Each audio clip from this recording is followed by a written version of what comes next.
Tiana Brooks staggers from a blazing car wreck in rural Georgia, her hands trembling as she clutches her cracked phone, the night sky glowing orange from the flames swallowing her Prius whole. Two deputies, Victor Hayes and Carl Dunn, stand above the ditch, their smirks sharp as they mock her pleas, laughter slicing the humid air. She dials, voice quaking, "Director Pierce, it's me." Their faces drain white as sirens hum in the distance, but what war has she just ignited? Before we dive in, tell us where you're watching from, and if you're fired up for justice, hit like and subscribe because tomorrow's explosive episode will leave you speechless. Tiana Brooks gripped the steering wheel of her Prius, the hum of the engine a steady pulse beneath her palms as she navigated a winding back road in rural Georgia, 30 miles outside Savannah. The night hung thick with summer heat, the kind that stuck to your skin like damp cotton, and the air conditioning blasted cool relief against her face. She'd spent the day at a tech summit in the city, her voice steady as she pitched data encryption solutions to a room full of suits, her dark blazer crisp despite the long hours. At 38, she'd clawed her way from a cramped apartment in Atlanta to a respected data analyst role, each contract a brick in the life she'd built for herself and her son, Malik. Now, at 10:15, all she wanted was to collapse. Then to her bed, 30 minutes from home, where Malik was probably sprawled on the couch with his video games waiting for her to walk through the door. The road stretched dark and lonely, flanked by scraggly pines that rustled faintly in the breeze, her headlights carving twin tunnels through the blackness ahead. She adjusted her rear-view mirror, catching a glimpse of her own tired eyes, and let her mind drift to the summit, a faint smile tugging at her lips as she replayed a federal contractor's nod of approval, a quiet win for a black woman who'd learned to navigate rooms where she was often the only one like her. The peace shattered when red and blue lights flickered up ahead, maybe 200 yards out, pulsing jaggedly across the asphalt. A checkpoint. Her stomach tightened, a reflex honed by years of driving while black, of knowing her skin could turn a routine stop into something else entirely. She slowed the Prius, tires crunching on the gravel shoulder, as she pulled behind a rusted pickup that rolled through fast, waved on by shadowy figures in uniforms. Odd, she thought, her brow creasing as she glanced at the dashboard clock. This wasn't a main highway, just a backwater route near a hush-hush military base she'd consulted for once, a sprawling compound ringed with barbed wire and whispers of classified projects. Checkpoints here weren't normal, not unless something big was brewing, and the hairs on her neck stood up as she eased forward, stopping where a portable floodlight bathed the road in a harsh, sterile glow. Two deputies stepped into view, their navy uniforms patched with county badges that glinted in the beam. Victor Hayes was the shorter one, burly and broad-shouldered, his jaw clenched like a pit bull's, eyes narrowed under a cap, dripping with sweat. Carl Dunn towered beside him, lanky and gaunt, his posture slouched with a swagger that screamed trouble, his thin lips twitching as if he were already savoring some private joke. They moved with the slow, deliberate strut of men who owned this stretch of nowhere, boots scuffing the ground as they sized up her car, their gazes lingering on the Prius's sleek lines like it was an insult they couldn't quite place. Tiana lowered her window, the muggy air rushing in, and met their stares with a calm she'd practiced too many times, a shield against the kind of men who saw her success as a threat, her presence as something to unravel.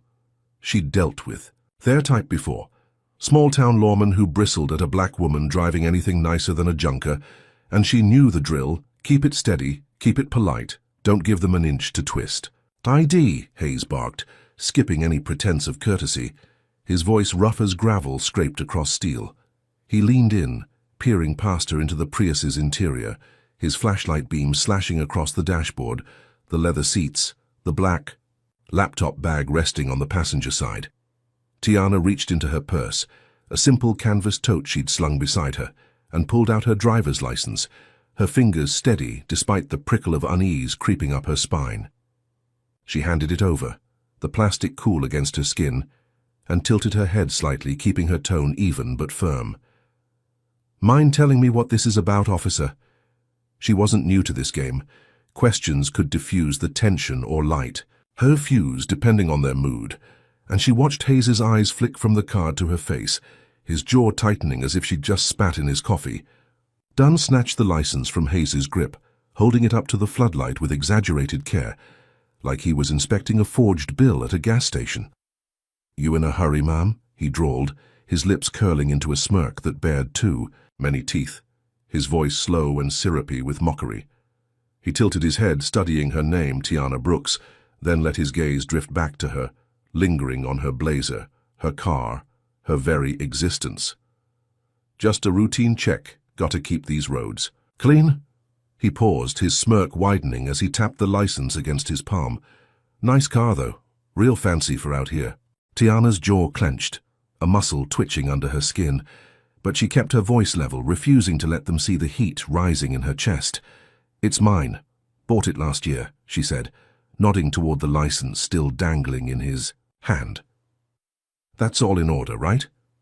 She could feel their stares shift, not just to her words but to who she was, a black woman alone in a luxury hybrid on their turf, the unspoken accusation hanging heavy in the humid air, loud as a siren. They didn't need to sound. Hayes grunted low in his throat, stepping closer to the window, his flashlight sweeping over her again, the beam catching her eyes for a split second before settling on the Prius's plush interior. "Fancy ride for someone like you," he said. His words dripping with venom, each one a jab at her skin, her success, her right to be here. "Where'd you get the cash for this? Must have been some kind of windfall." His tone wasn't curious. It was a blade, sharp and accusatory, laced with contempt that didn't bother hiding itself, the kind that assumed she couldn't belong unless she'd cheated her way in. Her pulse quickened, anger flaring hot and bright in her chest, but she swallowed it down, years of survival teaching her that reacting was a gift she couldn't afford to give them. "I'm a data analyst," she said, her voice crisp and clear, cutting through the thick air like a knife through butter. "I consult for companies, some government contracts too. That's how I afford it." She met Hayes's stare, unflinching, daring him to push further, to say the quiet part out loud. But Dunn chuckled, a dry, rasping sound that grated on her nerves like nails on slate. He flicked her license against his palm again, then let it slip from his fingers, watching it flutter to the dirt at her feet with a lazy grin. "Oops," he said, his eyes glinting as she unbuckled her seatbelt and leaned out to grab it. The move forcing her to stretch low, her blazer brushing the dusty gravel. She felt their gazes heavy on her, mocking and predatory, and snatched the card up, brushing off the grit as her cheeks burned with humiliation she refused to let show. "Sorry about that," Dunn added, his grin widening. Not sorry at all. His voice dripping with fake regret as he rocked back on his heels. "Clumsy me." Tiana straightened, sliding back into her seat, her grip on the wheel tightening until her knuckles ached, the leather creaking under her fingers. "Is there a reason for this stop?" she pressed, her voice sharper now, though still controlled, the edge of her patience fraying as she locked eyes with Hayes. "I've got a son waiting at home. I'd like to get moving." Hayes's smirk stretched wider, his thick fingers tapping the roof of her car with a dull thud that echoed in the stillness. "Oh, you'll move when we say you can," he said, leaning in so close she could smell the sour tang of tobacco on his breath, his bulk blocking out the floodlight. "For a moment. We're just getting started. Step out of the vehicle, ma'am, now." His tone turned cold, the pretense of routine crumbling away, replaced by something darker, more deliberate, a power play she could feel in her bones, raw and racial, the kind she'd faced too many times growing up in a world that saw her as less. She hesitated, her mind racing. This wasn't about traffic or safety, it was about her, her skin, her car, her confidence, all of it a script they couldn't stomach.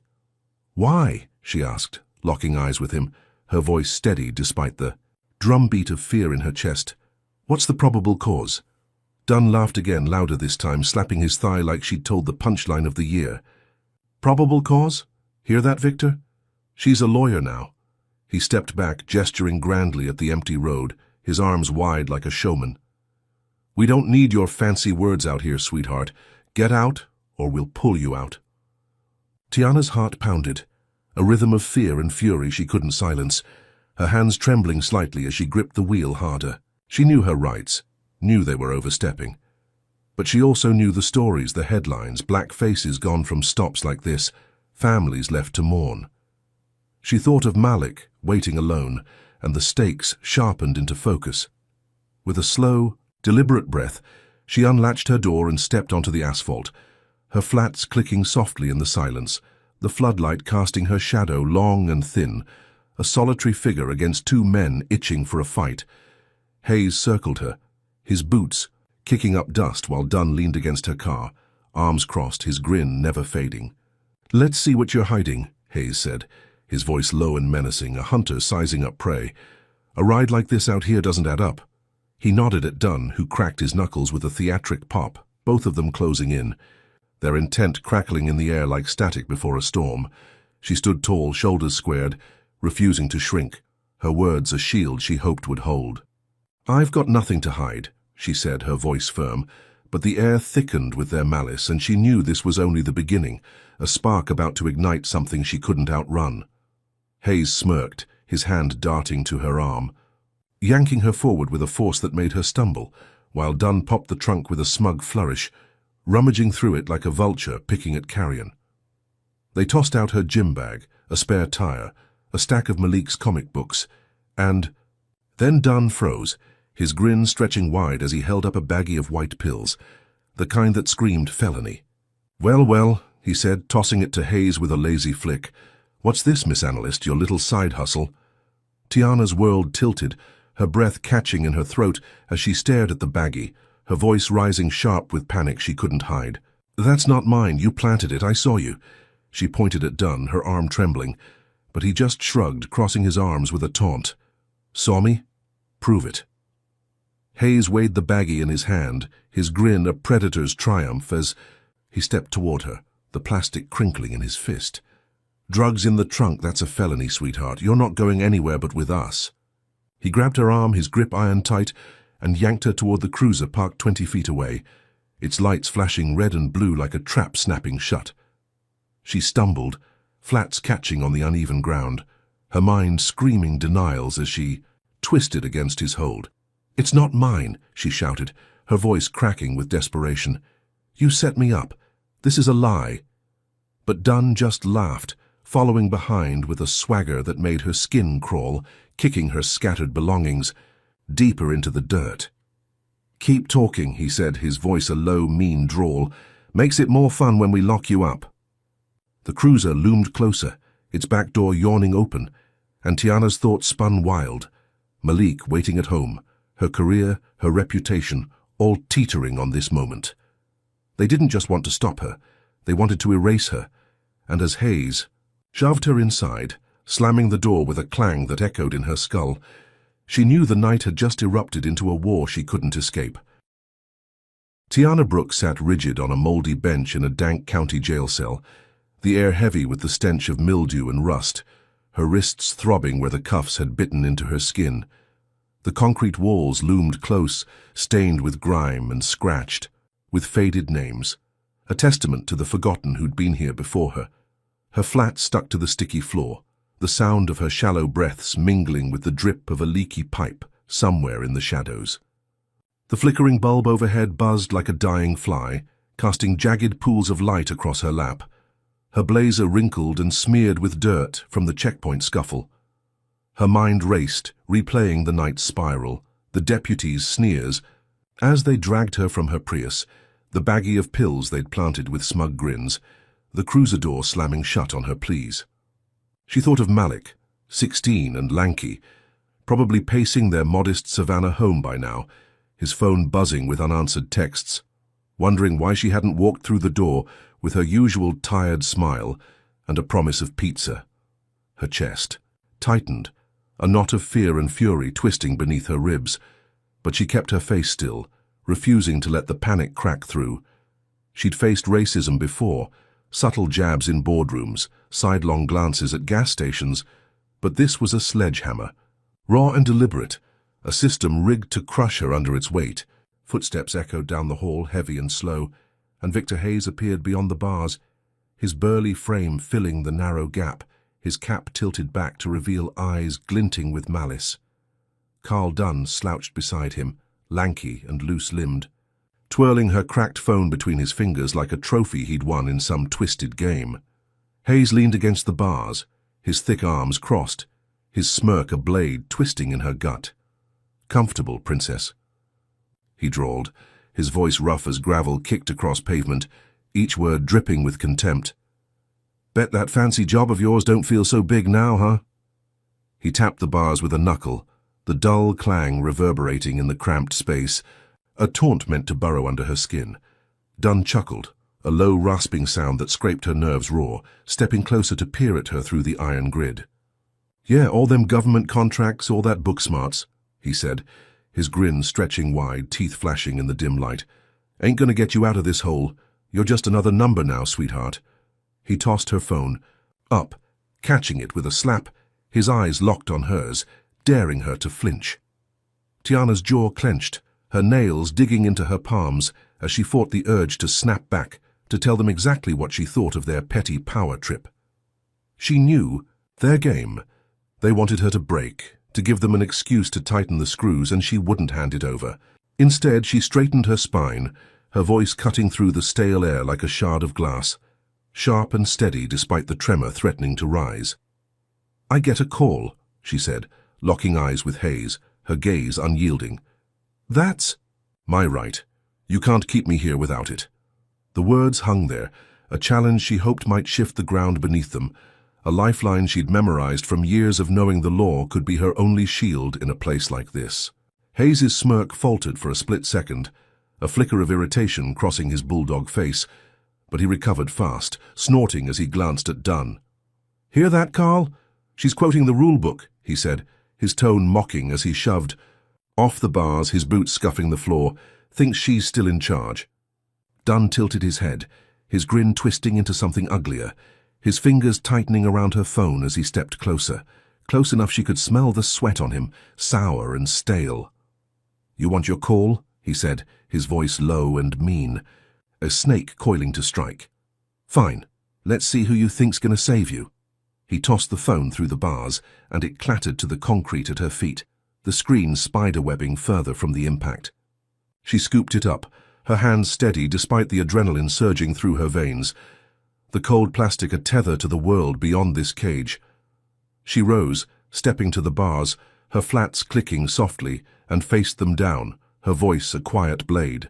"Open the door, I'll make it now."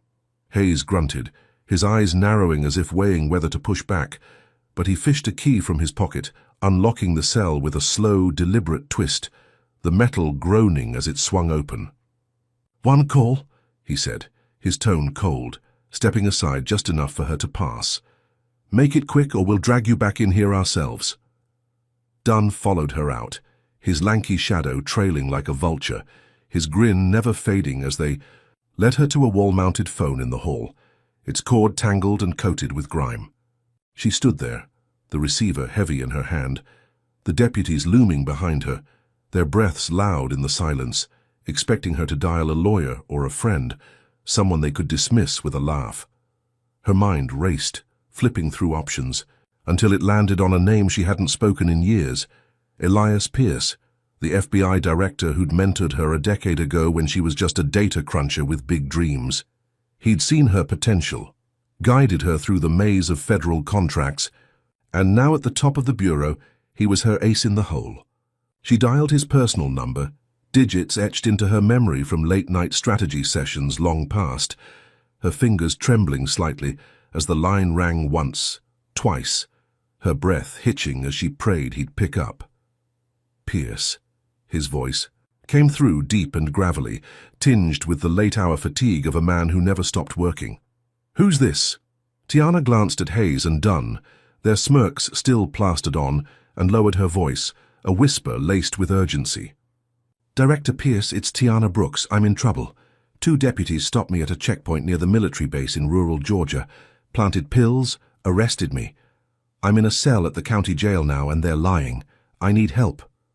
Her words tumbled out fast, each one a lifeline thrown into the dark, her eyes flicking to the deputies as she spoke, catching the moment Hayes's smirk twitched, Dunn's grin freezing mid-laugh. Pierce's tone shifted, sharp with alarm, cutting through the static like a blade. "Tiana, slow down. County jail near the base, planted drugs? That's a federal offense if it's our turf. Stay put, I'm sending people now. You're sure they framed you? She gripped the receiver tighter, her knuckles whitening as she nodded, though he couldn't see it. Positive. I saw them do it. They mocked me, trashed my car, everything. Please, hurry. She caught Hayes tilting his head, his ear straining toward her hushed words. Dunn's eyes narrowing as FBI slipped from her lips, a single syllable that hit them like a jolt. Pierce's voice turned to steel, a promise she clung to. Hold tight, you're not alone, I've got you. The line clicked off and she hung up, her heart pounding with a fragile spark of hope as she turned to face them, her chin high despite the tremor in her hands. Hayes's face drained of color, his thick fingers flexing as if itching to grab her, while Dunn's grin vanished, his lanky frame stiffening like a cornered animal. Who'd you call, huh? Hayes barked, stepping closer, his voice a low growl that barely masked the unease creeping in. Some lawyer, buddy? Tiana met his stare, her voice steady, a quiet defiance flaring bright. Someone bigger. You'll see. Dunn laughed, but it was forced, a brittle sound that cracked in the air as he leaned against the wall, his eyes darting to Hayes. Big talk, he said, rapping the bars with his knuckles. Hope it's worth it. Hayes grabbed her arm, his grip bruising as he shoved her back into the cell, the door slamming shut with a clang that echoed down the hall. You'll regret that, he snarled, his breath hot through the bars, his eyes glinting with a promise of vengeance as he turned away, Dunn trailing behind, their footsteps fading into a tense murmur. Tiana sank back onto the bench, the mouldy fabric creaking under her weight, her wrists stinging as she rubbed them absently, the faint wail of sirens growing louder in the distance. She'd played her card, turned their game on its head, but as the bulb flickered above, casting her shadow, long and thin, she wondered what price she'd just set in motion, what storm she'd unleashed by daring to fight back. Her call had rattled them, stripped their smugness bare, but their vow hung heavy in the air, a threat that promised this was far from over, a war brewing beyond these walls she couldn't yet see. Drop a comment with number 1 if you think. Tiana's call to Pierce was a genius move to flip the script on these corrupt deputies. Or number 2, if you're worried their retaliation's about to hit her harder than ever. Hit that like button if her grit in this cell has you hooked, and subscribe because you won't believe the chaos crashing in next. Will Pierce's rescue pull her out of this pit, or has she just lit a fuse she can't put out?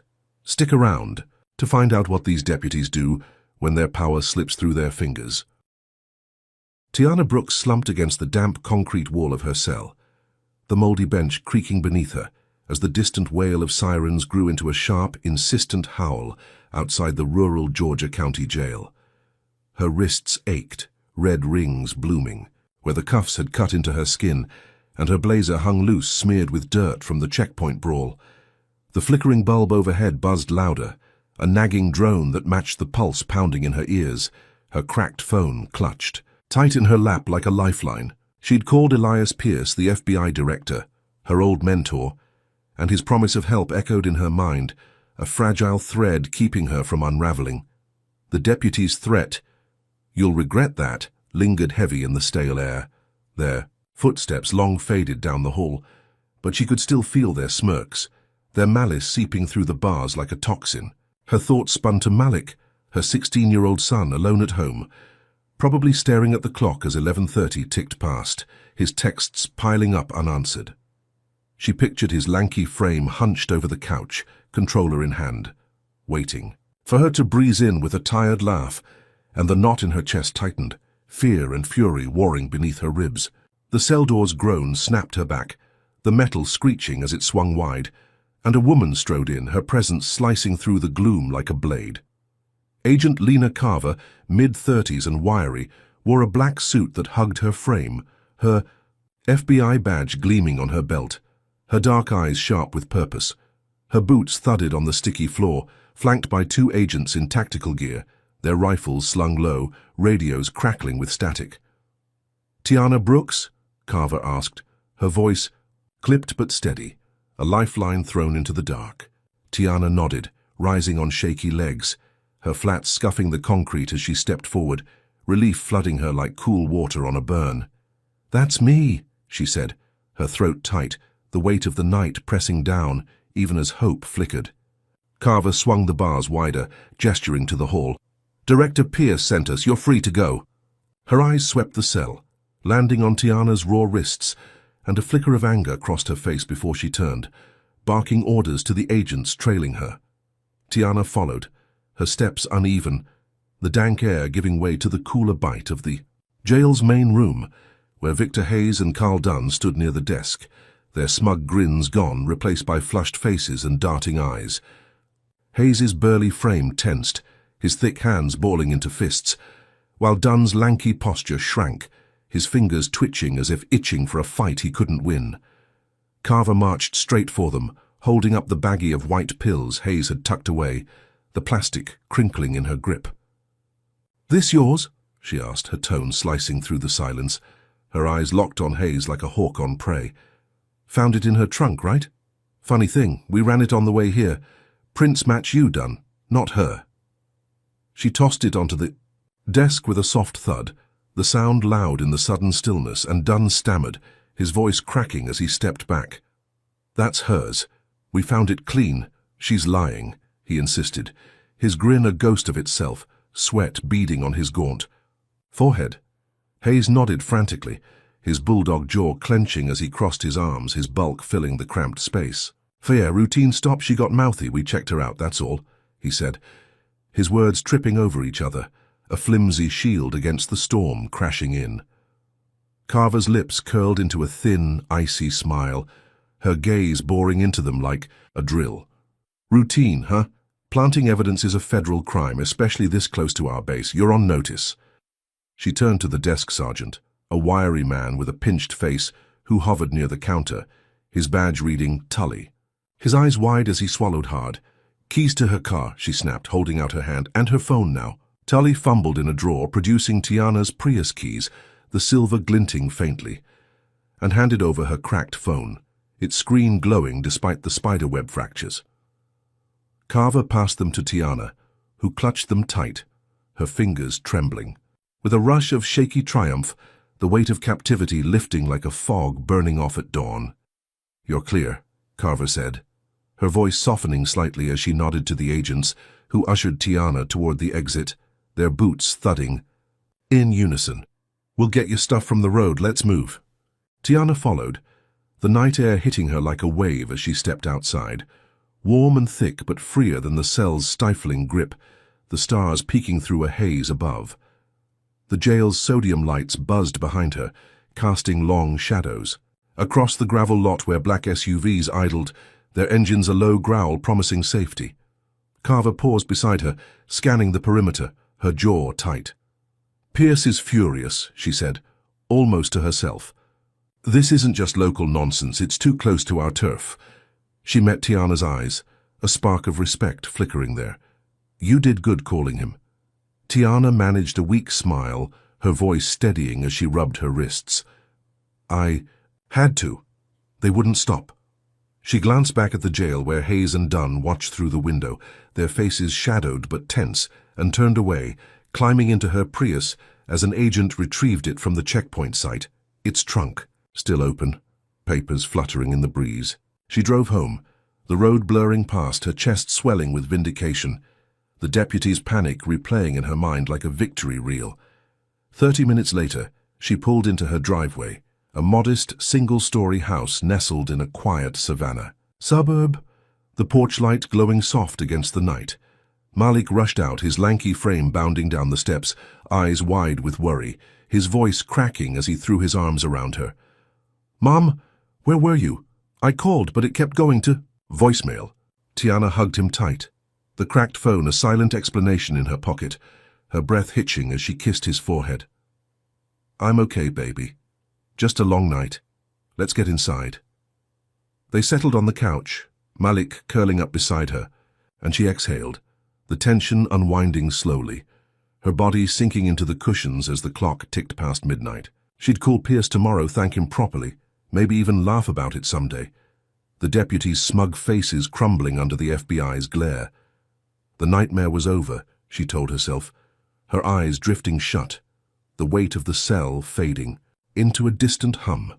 A crash shattered the quiet. A brick sailing through the living room window, glass exploding inward across the hardwood, landing with a thud on the rug. Tiana jolted upright, her heart slamming against her ribs as Malik yelped, scrambling behind her, his hands gripping her arm. She snatched the brick, its rough edges biting her palms, and stared at the words scrawled in black marker, jagged and raw. "Go back where you came from, Nan." Followed by, "You're next." Her stomach dropped, the air sucked out of the room, her hands shaking as she clutched the brick, dread curling around her like smoke. She stumbled to the window, peering through the jagged hole, the night still and dark beyond the blinds, no sign of who'd thrown it. But the message burned into her vision, a hate-fueled promise that turned her relief to ash. She pulled Malik close, his breath hitching against her shoulder, and stared at the shattered glass, the deputies' faces flashing in her mind, their threat no longer just words but a physical wound in her home. The FBI had freed her, stripped, their power bare. But this was their answer, a strike that cut deeper than cuffs, a vow that this war was far from won. She grabbed her phone, fingers trembling as she dialed Carver, her voice low and fierce as the line rang. The sirens from earlier a hollow echo now.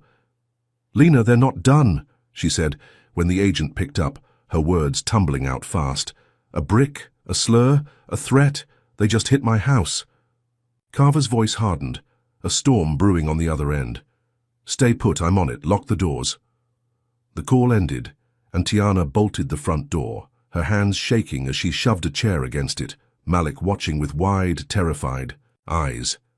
She'd walked free, thought she'd beaten them, but as the night pressed in, the brick a silent taunt on the floor, she knew this was only the beginning, a spark igniting a fire she couldn't outrun. Tiana Brooks jolted awake on her couch, the faint grey of dawn seeping through the blinds of her Savannah home, her neck stiff from a night spent guarding the shattered living room window. The brick lay on the coffee table, its jagged slur glaring. Up at her, a venomous scar from the deputy's midnight strike.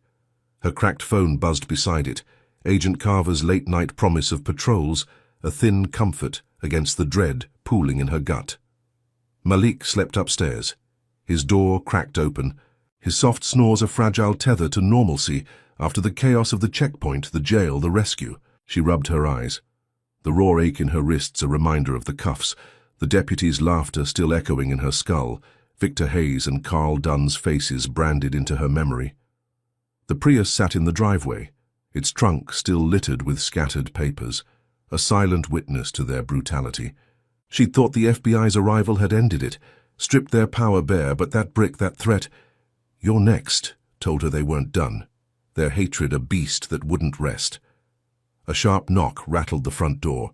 3 hard raps that yanked her to her feet, her heart slamming against her ribs as she gripped the baseball bat she'd left by the couch, its wood cool and solid in her hands. She crept to the window, peering through the blinds, expecting Hayes's bulldog sneer or Dunn's lanky swagger, but instead saw a woman in a grey blazer, her blonde hair pulled into a tight bun, a clipboard clutched in her manicured hands. Tiana unbolted the door, bat still in hand, and opened it a crack, her voice low and wary. "Who are you?" The woman's lips pursed, her eyes flicking to the bat with a prim frown before meeting Tiana's gaze, her tone clipped and officious. "Ruth Klein, Child Protective Services. Are you Tiana Brooks?" Tiana's stomach dropped, the air thickening around her as she nodded slowly, her grip tightening on the bat. "Yeah, that's me. What's this about?" Klein flipped a page on her clipboard, her smirk a thin slash of contempt as she read aloud in a monotone that dripped with accusation. "We received an anonymous tip about drug use in this home, endangering a minor, one Malik Brooks. Corroborated by Officers Hayes and Dunn, who reported your arrest for possession last night. I'm here to assess your son's safety." Her eyes darted past Tiana, scanning the living room, lingering on the broken window, the brick, as if they were evidence of guilt rather than attack.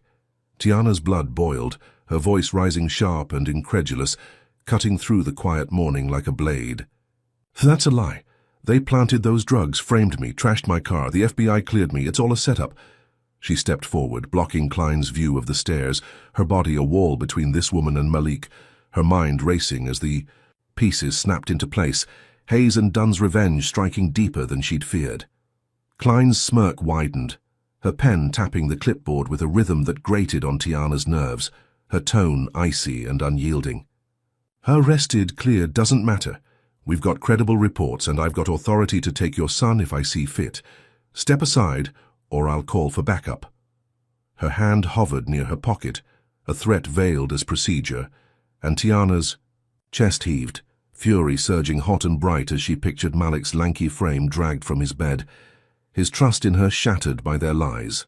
"You're not taking him anywhere," she snapped, her voice a low, fierce promise, the bat trembling slightly in her grip as she held her ground, daring Klein to push further. Footsteps crunched outside, swift and purposeful, and Agent Lena, Carver, appeared on the porch, her wiry frame taut with urgency, her FBI badge flashing in the dawn light. "Ruth Klein, right?" Carver barked, her voice a whip crack that made Klein flinch, her dark eyes locking onto the CPS agent with steel. "Resolve. Stand down." She shoved a tablet under Klein's nose, its screen glowing with data, her words slicing through the tension. "You're Hayes' cousin, second degree, linked through county records. This anonymous tip came straight from him and Dunn, the same two caught tampering with evidence last night. This is retaliation and you're in on it." Klein's face drained of color, her clipboard slipping slightly in her grip as she stammered, retreating a step. "I'm just doing my job. The report was legitimate. I have to follow protocol," she said, her voice cracking, her eyes darting to the street as if searching for an escape. Carver didn't blink, her gaze boring into Klein like a drill, her tone low and lethal. "Protocol? You're colluding with corrupt deputies to harass a federal consultant. I've got your file, Ruth. 2 prior complaints of bias, hushed up by family ties. Walk away or I dig deeper." She tapped the tablet, pulling up a call log, her breath visible in the cool air. "Pierce is 1 call away. Want me to ask him if CPS can snatch a kid on a frame job?" Klein froze, her prim facade cracking, then bolted down the steps without a word, her heels clacking on the concrete as she fled to her sedan parked across the street, the engine roaring to life as she peeled out, taillights vanishing into the haze. Tiana exhaled, her knees weak, and dropped the bat, pulling Malik into a fierce hug as he stumbled downstairs, his braids messy, eyes wide with confusion. "Mom, what's going on?" he asked, his voice small, and she squeezed him tight, her throat tight with relief. "It's okay, baby, she's gone, we're safe." Carver turned to her, her fierce expression softening, her hands on her hips. "You okay? That was too close. They're hitting you where it hurts." Tiana nodded, gratitude flooding her as she ushered Malik back inside, locking the door behind them, the click a small comfort against the storm. "Thank you, Lena. I don't know what I'd do without you," she said, her voice steadying as she sank onto the couch, Malik curling up beside her, the adrenaline ebbing into exhaustion. Carver lingered on the porch, speaking into her radio, her voice a steady hum as Tiana closed her eyes, the CPS threat a bullet dodged, her son still hers, the deputy's latest jab thwarted. She dared to hope they'd back off, their power, stripped twice now, first by the FBI, then by Carver's quick strike. The quiet stretched, a fragile peace settling over the house until her phone rang, shattering it like glass under a boot. She grabbed it, the cracked screen flickering as she answered, her boss's voice cutting through Greg Tanner, a gruff man she'd worked with for 5 years at the data firm. "Tiana, we've got a problem," he said, his tone heavy with reluctance. "Clients are calling, freaking out. Someone leaked your arrest, said you're mixed up in drugs. I've got to suspend you until we sort this out. I'm sorry." Tiana's breath stopped, her hand clutching the phone so hard it hurt, her voice shaking as she stood pacing the living room, Malik watching with wide, worried eyes. "Greg, it's not true. The deputies framed me. The FBI's involved. They cleared me. You know me, I've never touched that stuff." Greg sighed, the sound rough and resigned, a man caught between trust and pressure. "I believe you, but the optics are bad. Major contracts are on the line. We can't risk it until the dust settles. Take some time, we'll figure it out." The call ended, and Tiana stared at the phone, the room spinning, her career, her lifeline, The thing she'd built from scratch to give Malik a future, crumbling under the weight of their lies. She sank back onto the couch, her head in her hands, the victory over Klein turning bitter in her mouth, Hayes and Dunn's faces flashing in her mind, their laughter at the jail now a taunt she couldn't shake. They'd lost the CPS battle, but they'd struck deeper, slashing at her reputation with a blade she couldn't dodge, a wound that bled worse than any cell. Malik touched her arm, his voice small, his braids brushing her shoulder. "Mum, what's wrong?" She forced a smile, hiding the storm inside, her words a shield she barely believed. "Just work stuff, baby, I'll fix it." But as she stared at the dawn beyond the blinds, the brick still glaring from the table, she knew they weren't done, their vendetta afire spreading beyond her control, a war she'd thought she'd won now raging anew. Drop a comment with number 1 if you think Tiana's strength in shutting down CPS proves she's unbreakable, or number 2 if you're raging at how Hayes and Dunn keep hitting her where it hurts most. Smash that like button if her fight to protect Malik has your heart pounding, and subscribe because the next twist will leave you speechless. Has Tiana finally turned the tide against these deputies, or are they cooking up something even darker to bury her for good? Keep watching to see how far their revenge will stretch. Tiana Brooks stood at her kitchen sink, the morning sun slicing through the blinds of her Savannah home, casting thin stripes across the untouched mug of coffee cooling in her hands. The brick from last night sat on the counter, its racial slur, a silent taunt beside her cracked phone, the screen dark after Greg's call suspending her from work. Malik shuffled upstairs, his sneakers thumping as he got ready for school, his quiet, "Love you, Mum," from the hall, a fragile anchor in the storm. She rubbed her temples, exhaustion sinking deep into her bones. The weight of the past 48 hours, a lead blanket, the checkpoint, the jail, the CPS threat, all piling up like debris after a wreck. The broken living room window gaped behind, her glass still scattered on the hardwood, a wound from Hayes and Dunn's midnight strike she hadn't had time to mend. She'd beaten them twice, first with Pierce's rescue, then with Carver's shutdown of Klein, but the job loss stung, a fresh cut from their lies, her career dangling by a thread they'd frayed with spite. The doorbell chimed, a shrill note that made her flinch, her hand darting to the baseball bat propped against the counter, its wood scratched from last night's grip. She edged to the front door, peering through the peephole, expecting Carver's wiry frame or another CPS flunky, but instead saw a news van parked at the curb, its logo garish in the morning light. A young reporter, microphone thrust forward like a spear, stood on her porch, her voice bright with urgency, as Tiana cracked the door. "Miss Brooks, Kelly Ortiz, Channel 7. We've got reports of your arrest at a checkpoint. Drug charges. Gun FBI intervention. Care to comment?"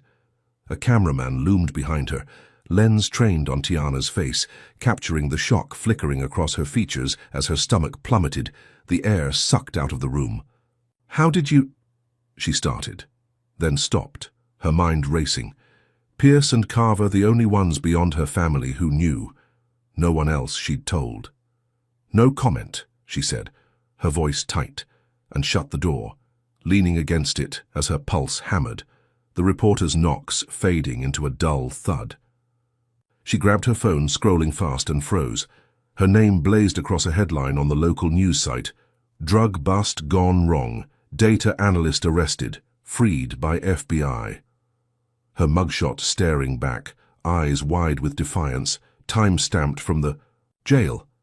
Below it, a blurry photo of her Prius on the highway, trunk gaping, papers strewn like wreckage, the story spinning her life into a lie.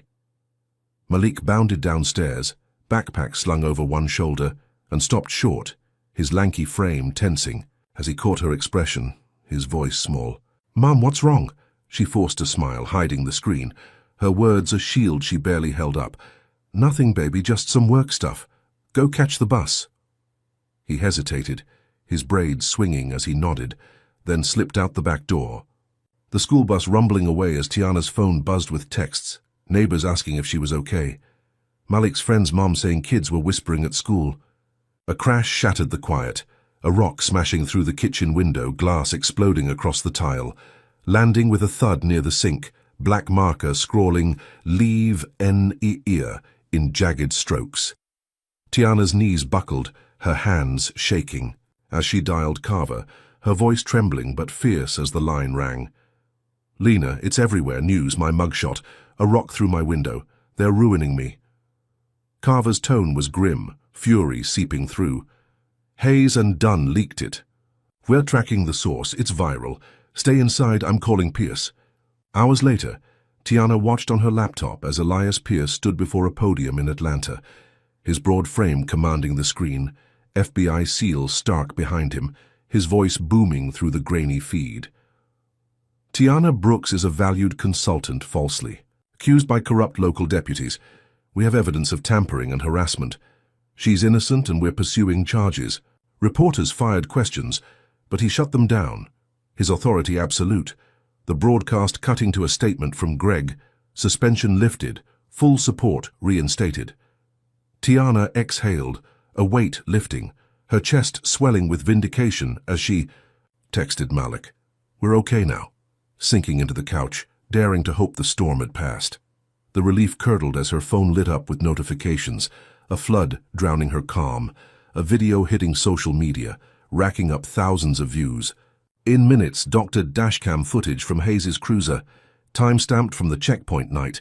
It showed her stepping out of the Prius, but the audio twisted her calm refusals into shrill screams. "You can't touch me." Her image lunging at Dunn, edited to look violent, resisting with feral rage. The caption reading, "FBI darling," or "Thug, you decide." Comments poured in, "Typical liar, lock her up," her heart sinking as the lie spread, so vivid it felt real. She refreshed the feed, desperation clawing at her, and saw the damage bloom, Malik texting, "Mom, kids are sharing it, they're calling me names." Neighbors posting photos of the broken windows, speculating she'd brought trouble. Protesters gathered outside, a dozen at first, then more, their voices rising in a chant, "Justice for the cops." Eggs splattering against her front door, yellow streaks dripping down the wood, a bottle cracking the porch light, plunging. The yard into shadow. Tiana pulled the blinds shut, her breath shallow, the mob's anger a physical weight pressing in, Malik rushing downstairs, his eyes wide as he clutched his phone. "Mom, they're out there, what do we do?" She grabbed the bat, her voice low and urgent. "Stay back, help me move this." Dragging the couch to barricade the door, her hands trembling as the chants grew louder, fists pounding the wood, the frame groaning under the strain. A bottle crashed through the living room again, glass skittering across the floor, and Tiana ducked, pulling Malik down, his breath hitching against her shoulder as she shielded him, the bat useless against the swelling roar. She dialed Carver, her fingers shaking, the line ringing as the mob's shouts pierced the walls. "Get her out here." A slur cutting through the chaos like a blade. "Lena, they're at my house, dozens of them, breaking in," she said. When Carver answered, her words tumbling out fast, her heart racing as a rock smashed another pane, the blinds rattling. Carver's voice hardened, a storm brewing. "Hold on, we're 5 minutes out, lock yourselves in." The call cut, and Tiana pulled Malik toward the stairs, her flats slipping on glass as they scrambled up, ducking into his room, shoving, his dresser against the door, its drawers rattling as she wedged it tight. The window overlooked the backyard, dark and still, a fleeting hope of escape, but the chants circled the house, a noose tightening. No feds, no lies, gunfire popping outside, warning shots into the sky. Tiana crouched by Malik, his hands gripping hers, his voice a whisper. "Mom, they're gonna get in." She stroked his braids, her own pulse hammering. "No, baby, help's coming." But the words felt hollow, the mob's fury a beast she couldn't outrun. Downstairs, the front door bucked under a battering ram, the couch scraping across the hardwood with a screech, and Tiana grabbed Malik's bat from his closet, its weight cold in her hands, standing between him and the door, every muscle coiled. As the dresser shook, fists hammering the wood, a man's voice snarling, "Open up, liar!" Sirens blared closer, a chopper's thrum vibrating the air, and the pounding paused. A murmur rippling through the crowd, headlights sweeping the yard, red and blue flashing through the blinds. Tiana dared to peek. Black SUVs roaring up, FBI, agents spilling out, their shouts a thunderclap. Disperse now or you're under arrest, Carver's voice booming through a megaphone, gunfire popping as warning shots scattered the mob, some bolting into the night, others tackled to the grass.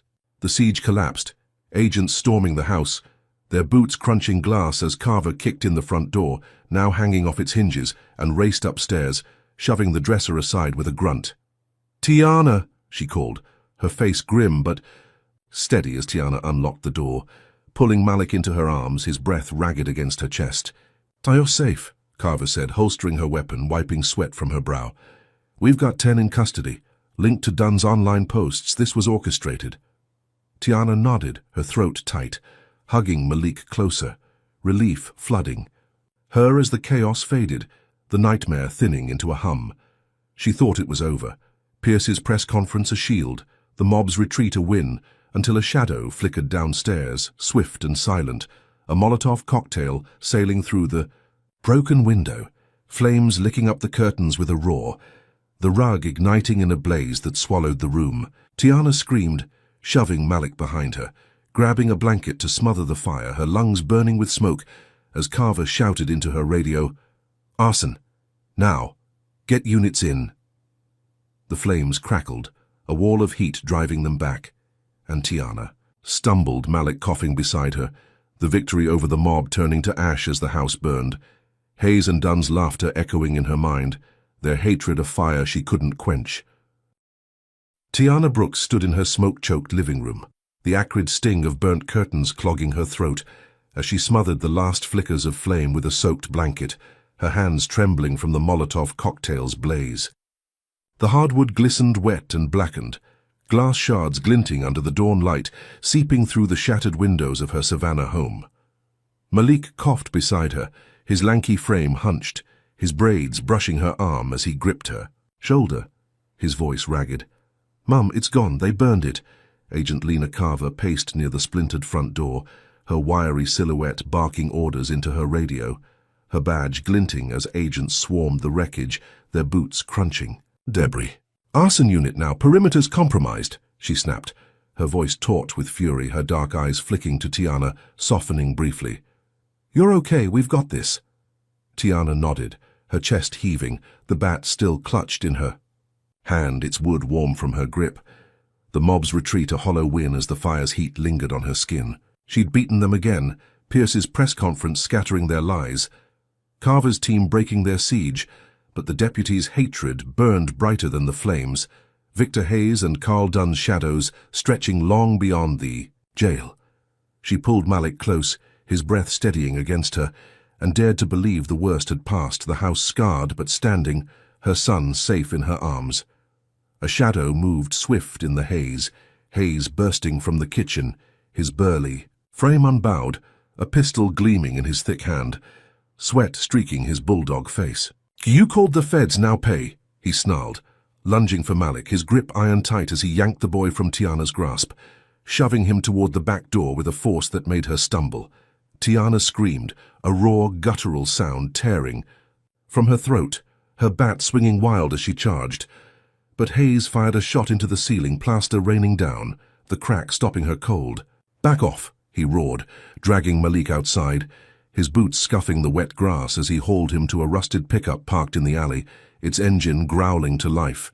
Tiana bolted after them, her flats slipping on the slick floor, her voice breaking as she shouted, "Malik!" He twisted in Hayes's hold, his eyes wide with terror, his hands clawing at the deputy's arm, but the truck door slammed shut, tires screeching as it peeled out, vanishing into the morning mist. Tiana collapsed to her knees, her fists pounding the ground, tears streaming as Carver rushed to her side, her radio crackling with urgency. "Hayes took him. Pick up heading west. Get a chopper up now," she barked, her hand gripping Tiana's shoulder, pulling her to her feet with steel resolve. "We'll find him, I swear." Tiana wiped her face, her breath hitching as she nodded, the fire of a mother's rage igniting through the haze, her voice low and fierce. "I'm coming with you." Carver hesitated, then handed her a spare vest, its weight cold and solid. As Tiana strapped it on, her hands trembling but sure, the bat still clutched tight, a weapon she'd wielded for her son. They piled into Carver's SUV, the engine roaring as it sped through Savannah's quiet streets, 2 more vehicles flanking them, lights flashing a grim procession cutting through the dawn. Carver gripped the wheel, her jaw tight, her voice clipped over the hum. Chopper's got a heat signature. Warehouse 10 miles out, old industrial lot near the river. Witness saw a boy matching Malik's description in the back.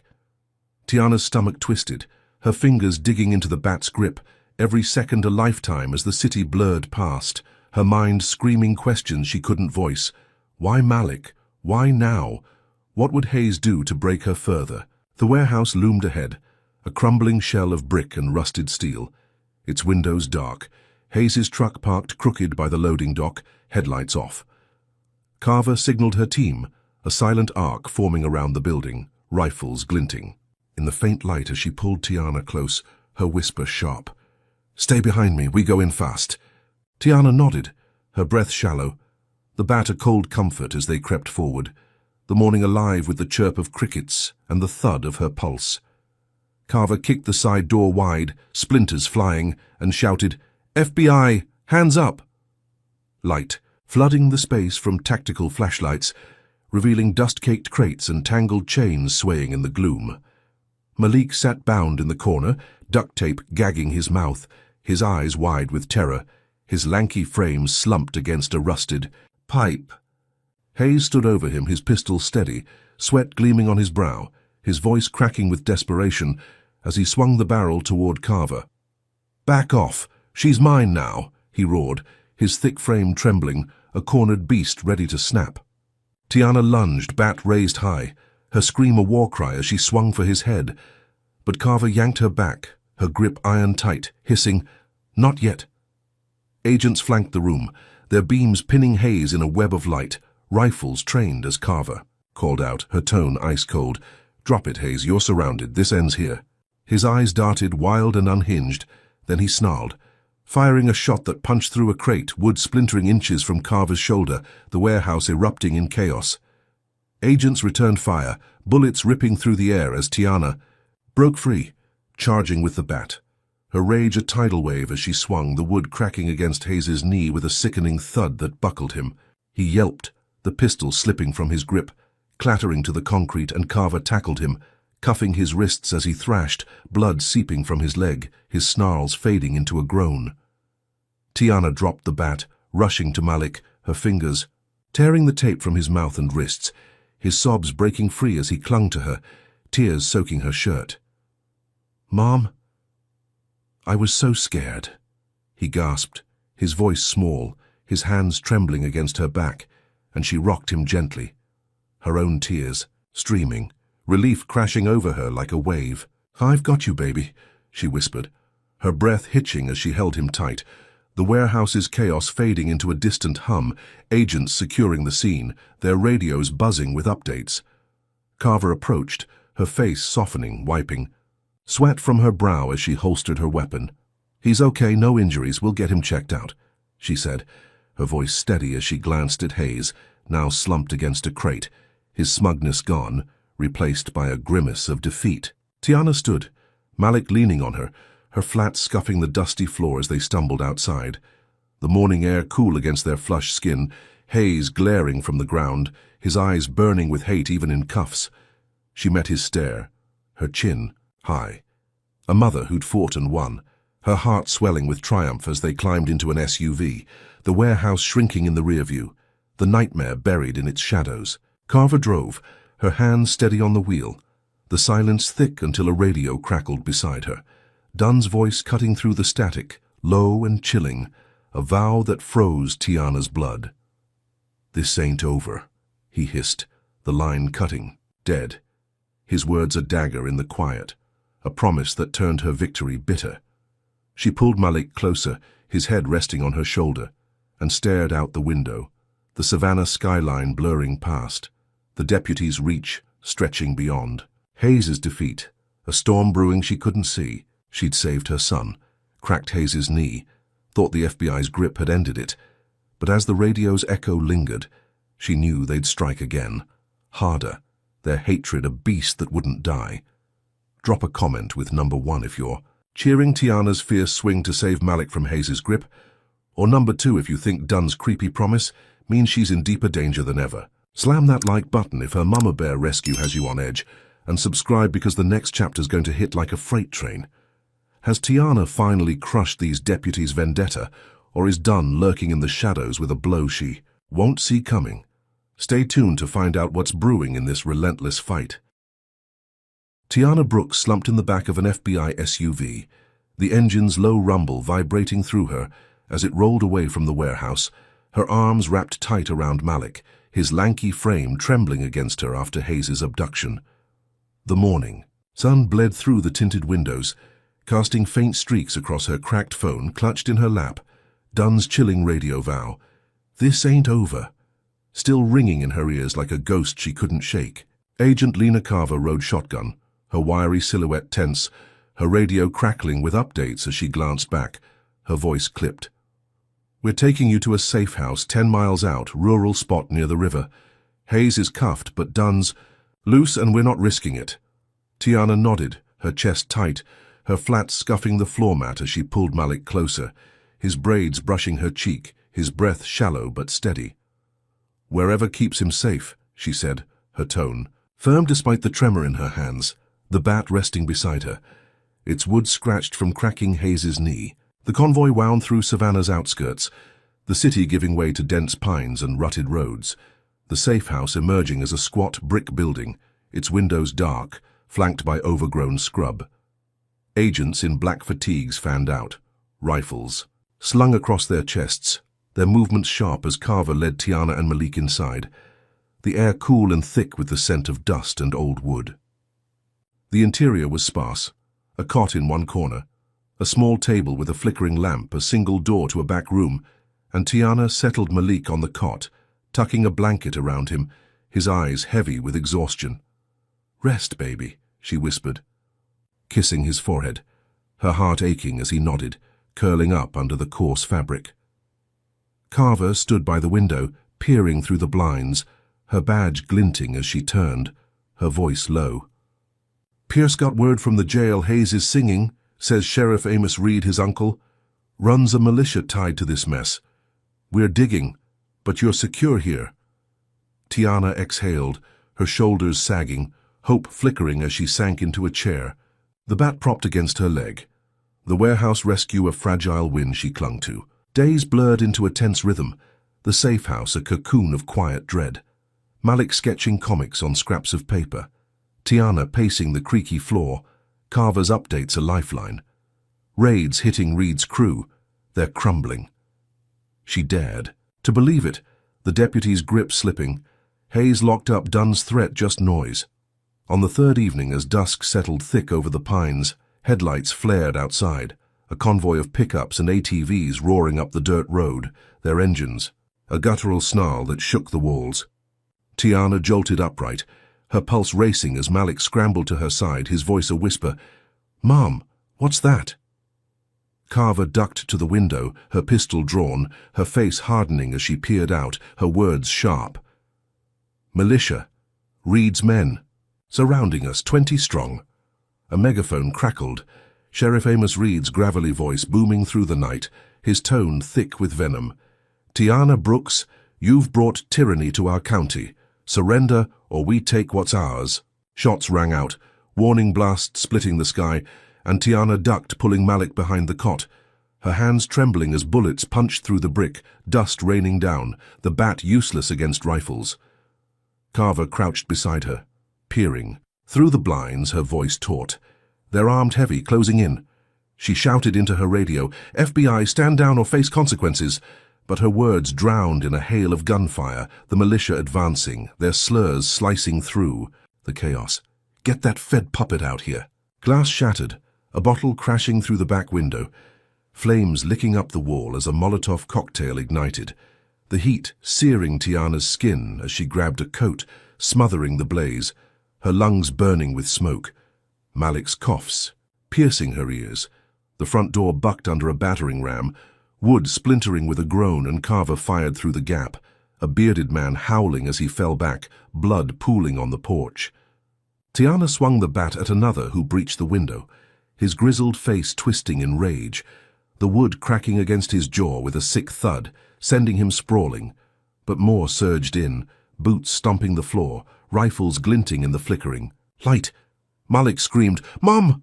and Tiana spun, shielding him as a man lunged, his fist raised with a crowbar, the metal glinting as it swung toward her head. Carver tackled him, her elbow slamming his throat, his gasp choking off as he dropped writhing on the ground. Sirens wailed closer, a chopper's thrum pulsing overhead, and floodlights bathed the yard in white glare, FBI tactical units storming. In black-clad figures with shields and rifles, their shouts a thunderclap, "Drop your weapons!" Gunfire erupted, a brutal clash as bullets tore through the air, bodies hitting the grass, the militia faltering under the onslaught. Reed's voice roared over the megaphone, "Hold the line!" But his men scattered, some firing wildly, others fleeing into the pines. Agents dragging Reed from a truck, his grizzled face bloodied, cuffs snapping around his wrists as he spat curses, his sheriff's badge glinting mockingly in the light. Tiana clutched Malik, the siege collapsing around them, smoke curling from the charred wall, the floor littered with glass and shell casings, her breath ragged as Carver stood, wiping sweat from her brow, her voice hoarse. "It's over. Reed's down. We've got him." Tiana exhaled, the bat slipping from her grip, her body sagging as agents secured the perimeter, their radios buzzing with victory, the safe house scarred but holding, Malik's hands gripping hers, his eyes wide but safe. She thought the nightmare had broken, Reed's militia crushed, Hayes in cuffs, the FBI's mighty shield she could trust, her son still breathing beside her. The chaos settled, agents combing the wreckage, their flashlights sweeping the shadows, and Tiana leaned against the cot, her flats scuffing the dusty floor, relief washing over her like a tide, the deputy's empire crumbling under Pierce's fist. She dared to hope, to believe she'd outlasted their hate. The safe house a battered fortress that had held firm. A shadow flickered in the back room, swift and silent. Carl Dunn emerging from the gloom, his lanky frame unbloodied, his eyes wild with hate, a knife gleaming in his bony hand. He'd slipped through the firefight, a ghost presumed lost in the chaos, but alive, unhinged, his breath ragged as he lunged at Tiana, the blade slashing the air inches from her chest. "How ruined me," he snarled, his voice a jagged rasp, his arm swinging again as she stumbled back, Malik screaming, "Mom!" his hands clawing at the cot. Dunn grabbed her arm, the knife slicing her sleeve, a thin line of blood blooming on her skin as he yanked her toward the back door, his grip tightening, the steel cold against her wrist.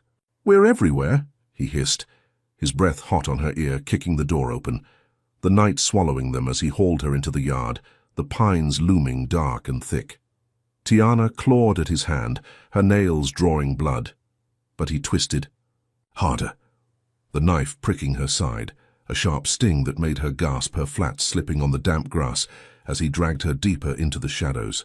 Agents shouted behind, their beams sweeping the yard, Carver's voice cutting through. "Dunn, stop!"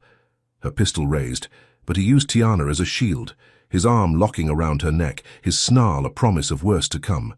"Shoot, and she's dead," he yelled, his body trembling but unyielding, pulling her toward the trees, the safe house shrinking in the distance, Malik's cries fading as the deputy's vendetta roared back to life, a blade at her throat proving they'd never let her go. Tiana Brooks stumbled through the pines behind the safe house, the damp Georgia night wrapping around her like a shroud, Carl Dunn's knife pressing cold against her ribs, a thin sting where it nicked her skin through her torn sleeve.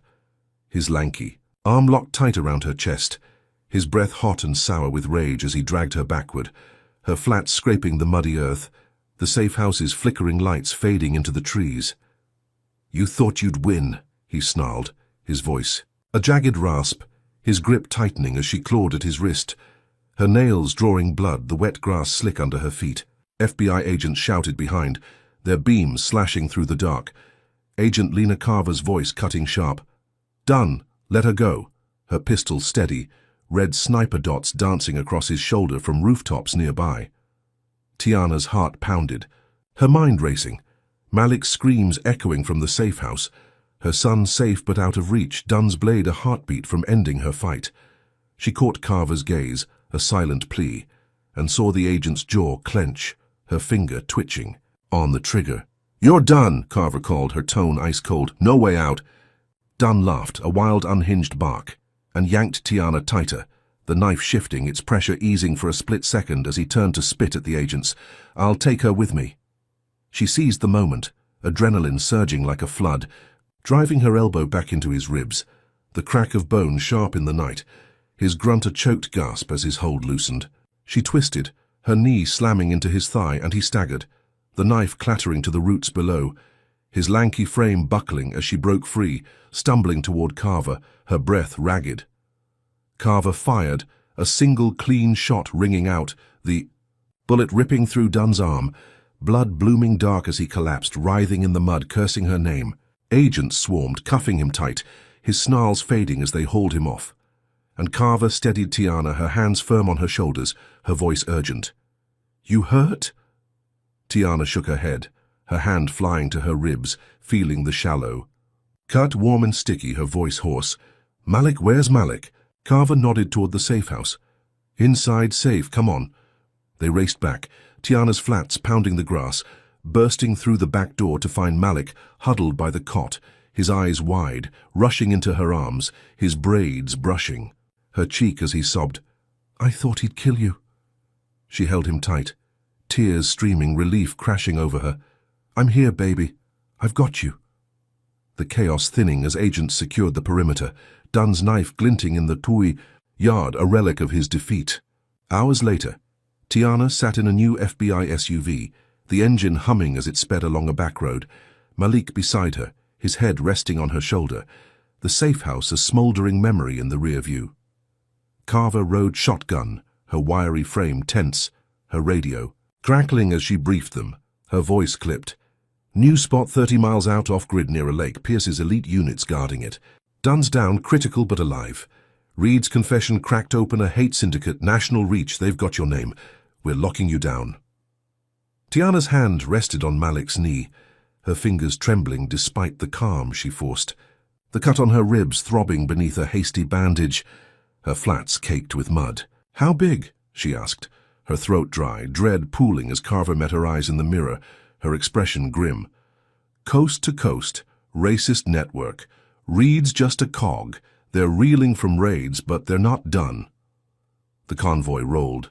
Tond, the landscape shifting to rolling hills and thick woods.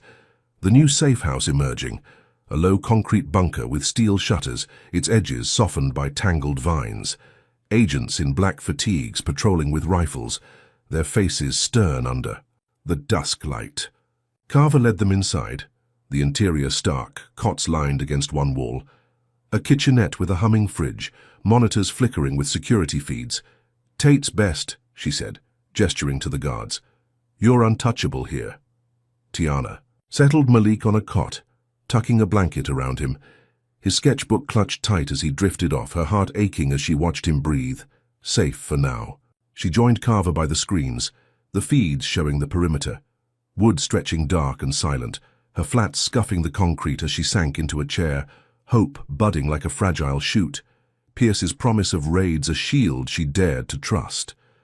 Days passed in a tense hush, the bunker a fortress of quiet, Malik sketching superheroes battling shadowy foes, Tiana poring over the feeds, Carver's updates a lifeline.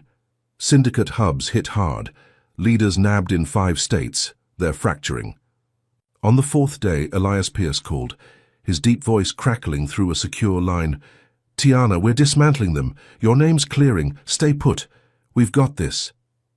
She exhaled, a weight lifting, the deputy's empire crumbling.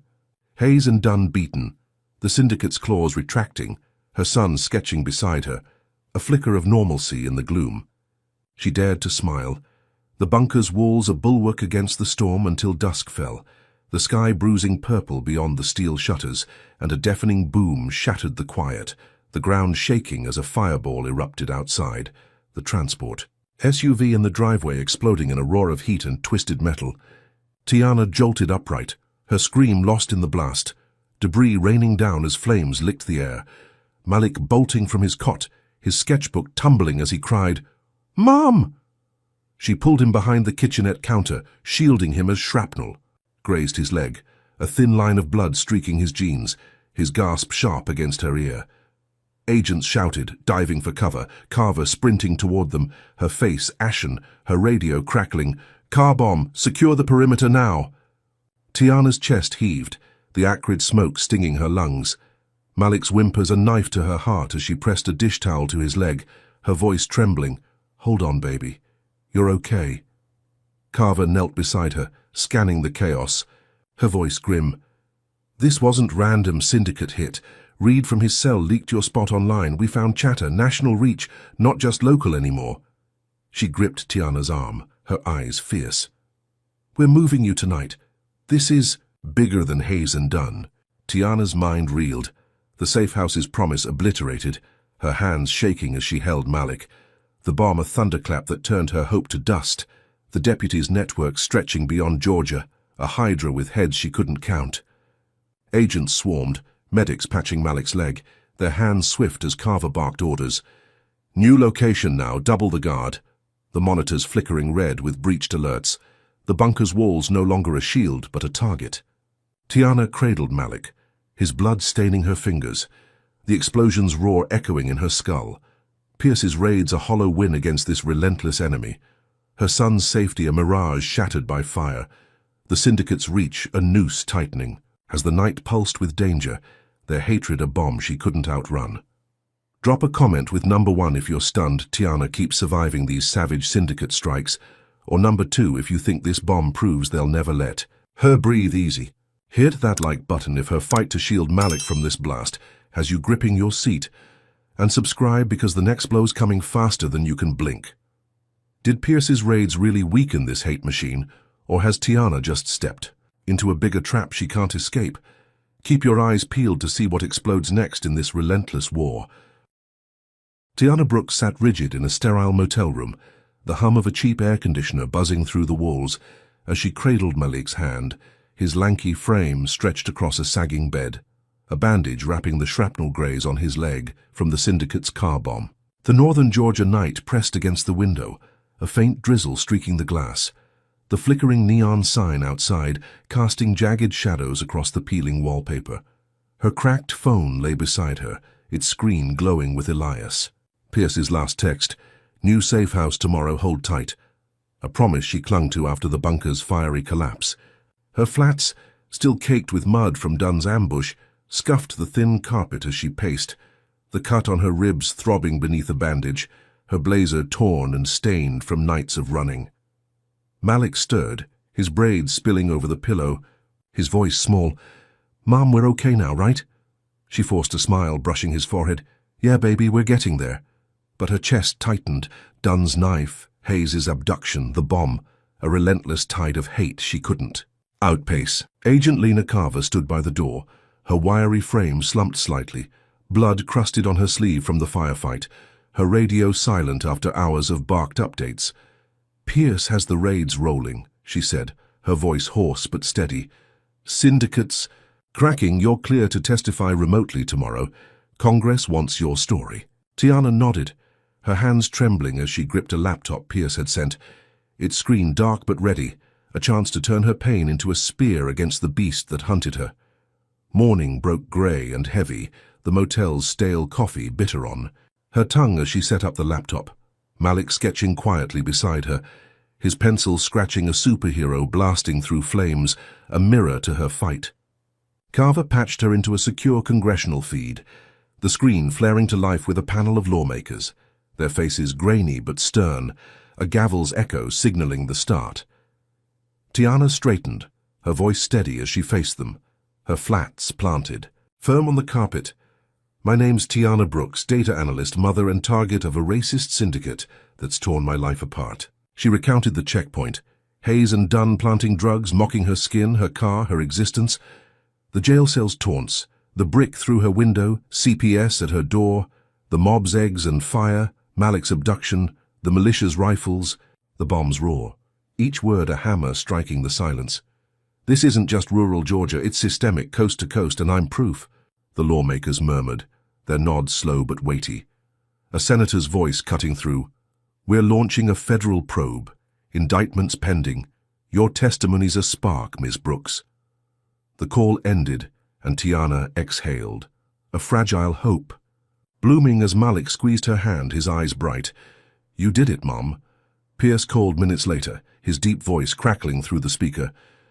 "Tiana, you broke their spine. Raids hit hard. Syndicate leaders nabbed. 5 states. You're a hero. Task force role's yours if you want it." She blinked, the offer a lifeline piercing the haze, her voice firm. "I'll do it," picturing her pain forging a shield for others, a purpose rising from the ashes. Carver grinned, handing her a contract from her vest, the paper crisp despite. The blood fleck on her cuff, and Tiana signed, her hand steady, the pen scratching a vow to keep fighting. Days later, Malik's leg healed, the graze a faint scar under fresh gauze, and Tiana dared to smile, the motel a temporary bunker. Carver, guarding the door, Pierce's elite units sweeping the perimeter, their rifles glinting in the dusk light. News broke on a muted TV, indictments rolling out, syndicate hubs raided, Hayes and Dunn's names buried in the fallout, Reed's militia a fractured relic, justice a fragile light piercing the dark. She sank onto the bed, Malik sketching beside, her his pencil tracing a figure in a cape, hope budding like a crack in stone, the task force a beacon she'd lead, her fight turning systemic rot into reform. The quiet shattered as Carver's radio flared, an agent's voice breaking through. "Breach, mole inside, location leaked." And Tiana's breath stopped, her hand clutching Malik's as the door buckled under a blast, smoke billowing in. 3 figures storming through, black hoods and assault rifles, their movements precise, deadly. She yanked Malik behind the bed, her heart racing as bullets tore into the walls, plaster raining down, the laptop crashing to the floor, its screen splintering. Carver dove behind a chair, her shots felling one attacker, his body crumpling with a wet thud, blood pooling on the carpet, but the others advanced, their rifles swinging, a guttural shout. "She's ours!" slurs lacing their rage.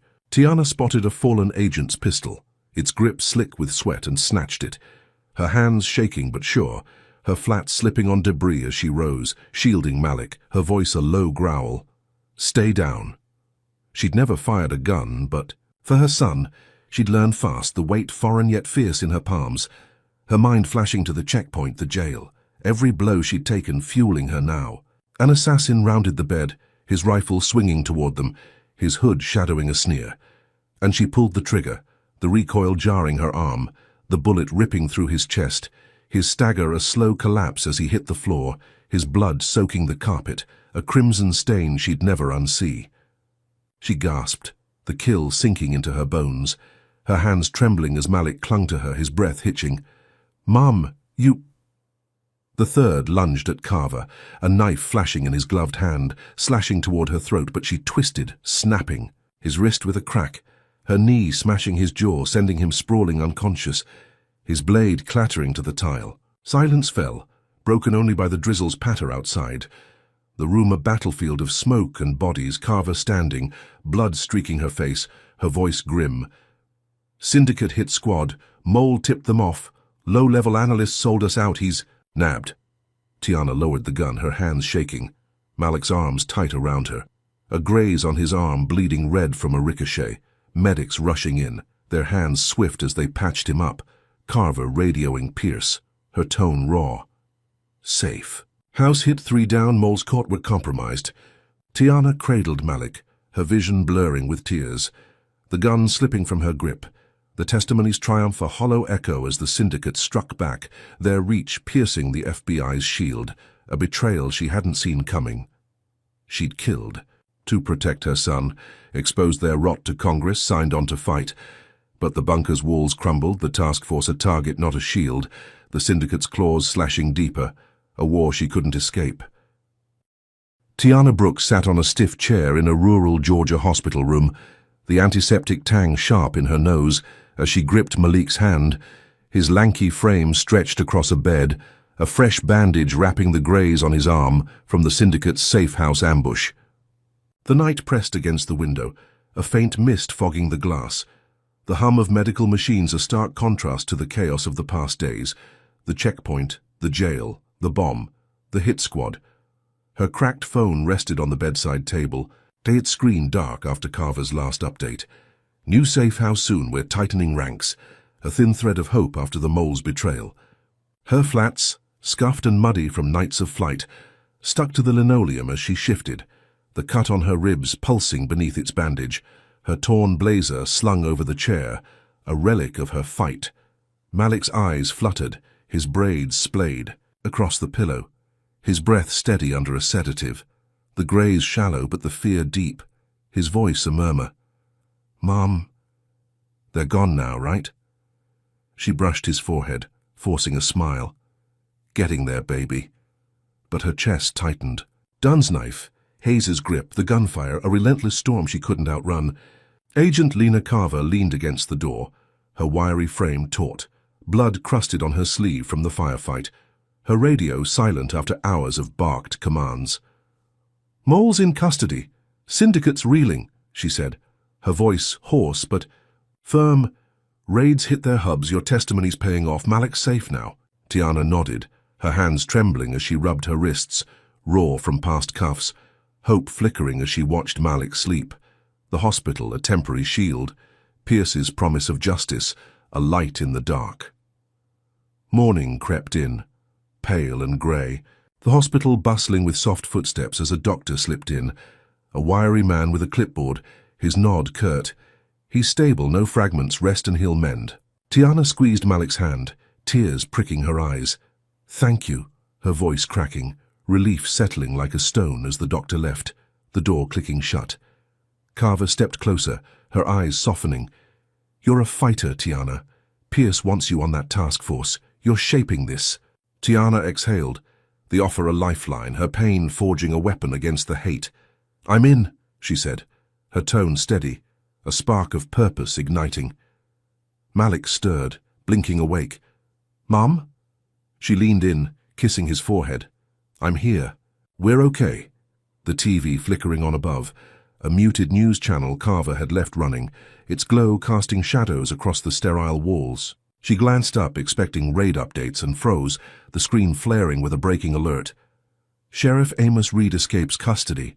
Her breath halting as the room tilted, the anchor's voice cutting through. "Reed, indicted in a racist syndicate. Probe, freed from a holding cell by a corrupt judge. Last seen fleeing in a stolen truck, armed and dangerous."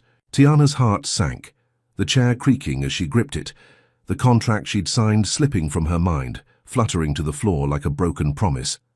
Carver spun, her face paling, grabbing her radio. "Pierce, confirm Reed's out." Her voice snapping, static crackling back. "Confirmed, judge took a bribe, sprung him an hour ago, we're tracking." Carver cursed, slamming the radio down, her eyes meeting Tiana's, a storm brewing. "He's not done. This is his move." The TV flickered again, a new clip rolling.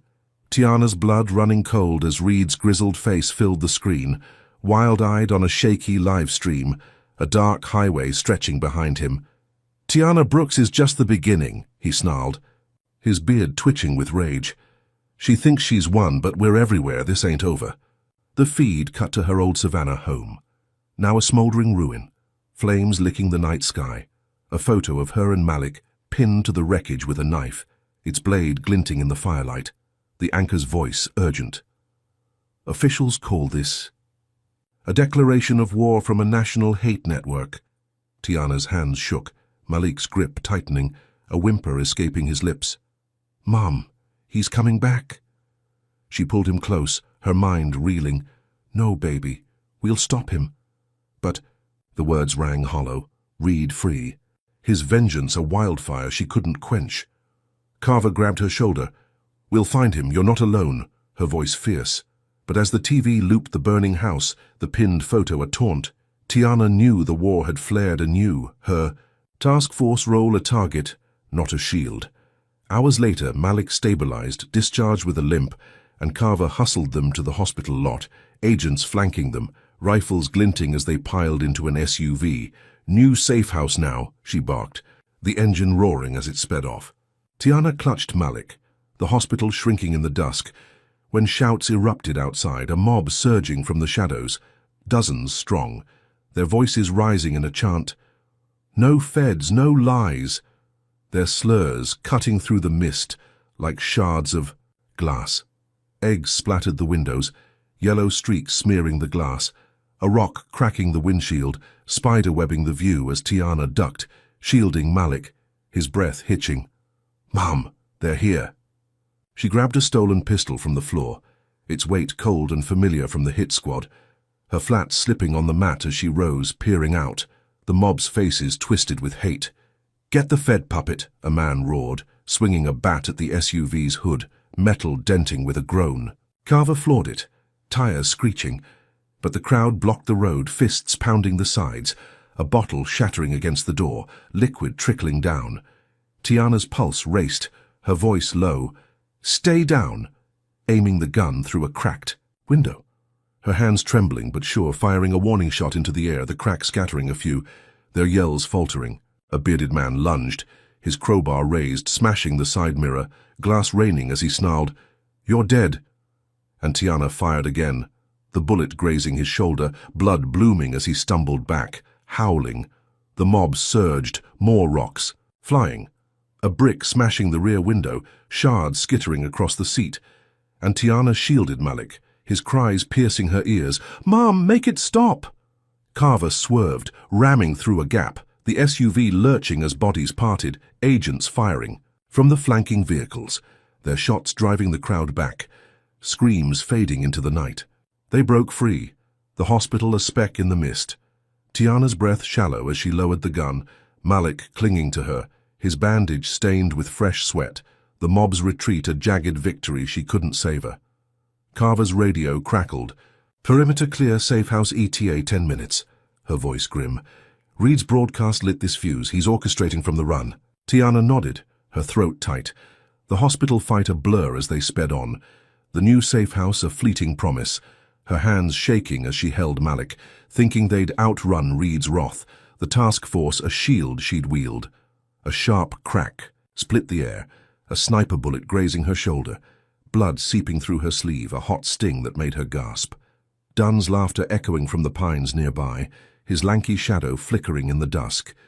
"Missed me?" Tiana ducked, shoving Malik down, the pistol trembling in her grip as Carver floored it, tires screeching. "Sniper, move!" The SUV lurched, bullets pinging off the frame. Dunn's cackle a taunt proving nowhere was safe. Reed's escape a spark igniting a firestorm she couldn't dodge. Tiana Brooks gripped the pistol tight in the back of the speeding FBI SUV, her shoulder throbbing where Dunn's sniper bullet had grazed her, blood seeping through her sleeve as the vehicle roared down a rutted Georgia backroad. Malik huddled beside her, his lanky frame pressed against the seat, his bandaged arm trembling from the hospital mob's chaos, his braids brushing her cheek as he whispered, "Mom, he's still out there." The cracked windshield spider-webbed. Her view, the mist outside blurring the pines into a dark smear. Agent Lena Carver's hands white-knuckled on the wheel, her voice sharp. "He won't get far." The sniper shot had come minutes ago, Dunn's laughter echoing from the trees. A ghost slipping through the night after Reed's escape torched their fragile safety. Tiana's flats, muddy and torn, stuck to the mat, the gun's weight cold. In her palms, her mind racing Reed's broadcast of her burning home. The mob's slurs, a war she couldn't outrun. Carver's radio crackled, an agent's voice cutting through. "Dunn spotted, abandoned mill 15 miles east, near the swamp. Thermal picks up 2 signatures, one smaller, moving fast." Tiana's stomach twisted, her breath hitching as she met Carver's eyes in the rear view. "Malik?" Carver nodded, her jaw tight. "Matches his build. Hayes took him once. Dunn's doubling down." Tiana's grip tightened, fury surging. Like a flood. "Get me there." Her voice a low growl, the deputy's vendetta slashing deeper. Malik, her heart, they wouldn't rip away again. The convoy screeched to a halt a quarter-mile from the mill, dust billowing as agents spilled out. Rifles glinting in the faint moonlight, the mill looming ahead, a sagging hulk of weathered wood and rusted tin, its windows black. Dunn's shadow, a promise of terror within. Carver signaled her team, a silent arc forming around the structure, her whisper sharp. "Stay close, we hit hard." Tiana nodded, her flat silent on the damp earth as she followed, the pistol trembling in her grip, the bat lost to the hospital. Fight this gun her only shield now, her shoulders sting a dull roar she ignored. Carver kicked the mill door wide, splinters flying, shouting, "FBI, hands up!" Tactical flashlights flooding the space, revealing rotting beams and tangled vines snaking through cracked walls. Malik sat tied to a chair in the center, ropes biting his wrists, his eyes wide with terror, his voice muffled behind a rag stuffed in his mouth. Dunn stood over him, lanky and wild, a knife gleaming in his bony hand, sweat streaking his gaunt face as he swung the blade toward Carver, his voice a ragged snarl. "She's mine, back off!" Tiana lunged, pistol raised, her scream a primal roar, "Let him go!" But Carver grabbed her arm, yanking her behind a beam, hissing, "Wait!" Agents flanked the room, beams pinning Dunn in a web of light, rifles trained as Carver called, "Out!" "Drop it, Dunn, you're done," her tone steel, her pistol steady. Dunn's eyes darted, a cornered animal. Then he laughed, a brittle crack splitting the air, slashing the knife an inch from Malik's throat. "I'll end her through him," his blade glinting as Malik flinched, his muffled cries piercing Tiana's chest. She broke free, charging with the pistol, her flats pounding the warped floor, but Dunn swung Malik's chair as a shield, the wood creaking as he ducked behind. "Shoot and he's dead." His snarl a taunt, his knife pricking Malik's shoulder, a thin trickle of blood staining his shirt. The mill erupted, agents firing warning shots into the ceiling, dust raining down as Tiana spotted a rusted pipe leaning against a crate, dropping the gun to snatch it, its weight solid in her hands, her shoulder screaming as she swung, the metal cracking against Dunn's wrist with a sickening snap. He yelped, the knife clattering to the floor, his lanky frame staggering as she swung again. The pipe smashing his knee, a thud that buckled him, his howl echoing off the walls. Carver tackled him, her knee pinning his chest, cuffing his wrists. As he thrashed, blood seeping from his arm where her shot grazed him earlier. Her voice a spit. "Are you done?" Agents swarmed, securing the scene, rifles lowering as Tiana dropped the pipe, rushing to Malik, her fingers tearing the ropes from his wrists, pulling the rag from his mouth, his sobs breaking free.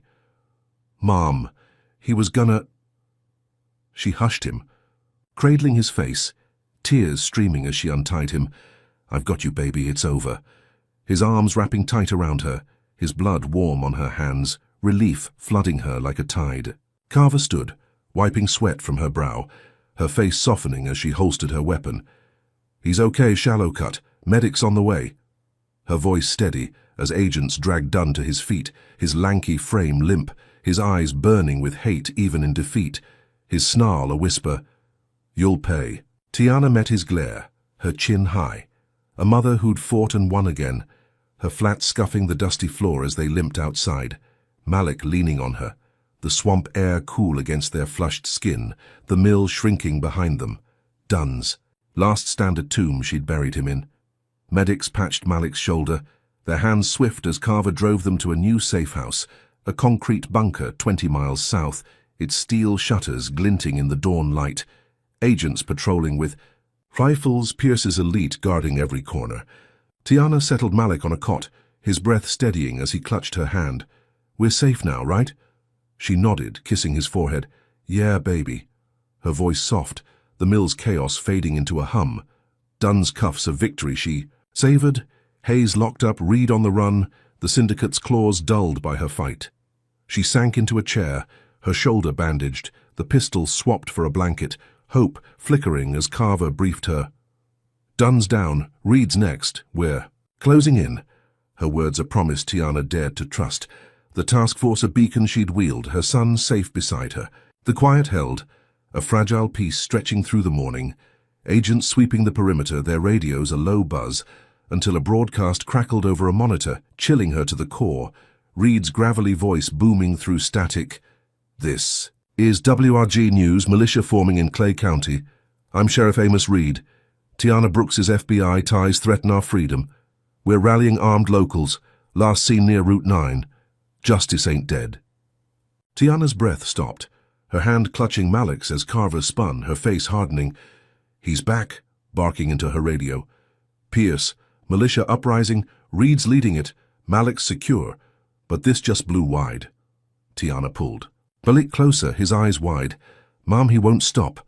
his voice small, the bunker's walls a shield turned brittle, the relief of Dunn's defeat curdling into dread, Reed's vow a thunderclap reigniting the war, his broadcast a call to arms she couldn't silence. She'd beaten Dunn, smashed his wrist, freed her son, thought the syndicate's grip had loosened, but Reed's voice roared louder, turning her victory hollow, the deputy's vendetta exploding into a militia she couldn't outfight, the night pulsing with danger she couldn't escape. Tiana Brooks stood in the concrete bunker of the new safe house, the faint hum of generators vibrating through the walls as she adjusted a headset, her flat scuffing the cold floor, the bandage on her grazed shoulder itching beneath her torn blazer. The Georgia dawn filtered through steel shutters, casting thin lines across Malik's cot, where he sat sketching, his lanky frame hunched over a notepad, his bandaged arm steady as he traced a figure in armor, a quiet strength she clung to after Dunn's defeat at the mill. Her cracked phone buzzed on a metal table, Pierce's last message glowing. "Task force active, you're leading, we're crushing them." A lifeline after Reed's militia broadcast reignited the war. Agent Lena Carver paced by the monitors, her wiry silhouette sharp against the flickering feeds, her voice clipped. "Reed's rallying Clay County 20 miles out, armed locals. We've got tactical teams closing in." Tiana nodded, her chest tight.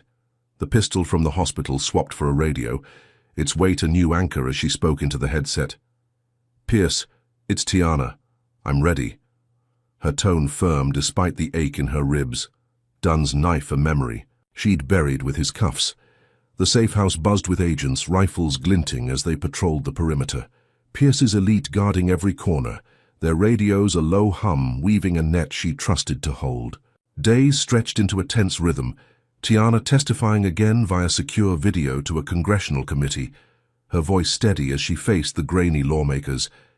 "Hayes framed me, Dunn took my son, Reed burned my home. This syndicate's national. I fought it. You've got to end it." Her flats planted firm, Malik sketching beside her, his pencil scratching a hero's cape, a mirror to her stand. The committee murmured, a senator's voice cutting through, indictments rolling, reform pledged, "You're driving this, Ms. Brooks." And she exhaled, a fragile peace settling as Malik squeezed her hand. "You're winning, Mom." His eyes bright with pride. Pierce called, his deep voice booming. "Raids hit hard, syndicates fracturing, Clay County's under watch, you're safe, task force is yours." And Tiana smiled, the bunker a fortress, her role a beacon turning. Pain into power. Malik's sketches a lifeline in the gloom. Agents swept the perimeter, their boots thudding outside. Carver's updates a steady pulse. Reed's men scattering, we're closing the noose. And Tiana dared to breathe, the mill's victory. Dunn's broken wrist, a foundation she'd ouch. Built on, Hayes locked up, Reed hunted. The syndicate's claws dulled by her fight. She sank onto a chair, Malik beside her, his pencil tracing a shield. The safe house's walls a bulwark she trusted, hope flickering like a candle in the dark. Her son safe, her voice shaping justice, the war's tide turning under her grip. Midday crept in, the monitors glowing with feeds of quiet woods, agents patrolling in tight arcs, and Tiana adjusted her headset, briefing Pierce's team. "Clay County's key, Reed's there, hit their supply lines." Her voice crisp, the task force a machine she'd steer to end this. Malik stretched, setting his notepad aside. "I'm grabbing water, Mom." His voice soft as he limped to the kitchenette, his bandage a faint outline under his sleeve, and she nodded. "Stay close, baby." Her eyes flicking to the feeds. The perimeter still, the agent's radios a low buzz. She turned back to the headset, Pierce's voice crackling through. "We've got eyes on Reed, he's pinned, this ends soon." And she exhaled, a weight lifting, the syndicate's empire. Crumbling, her son sketching 10 feet away, safety a promise she could taste. The quiet held, a fragile calm stretching through the afternoon.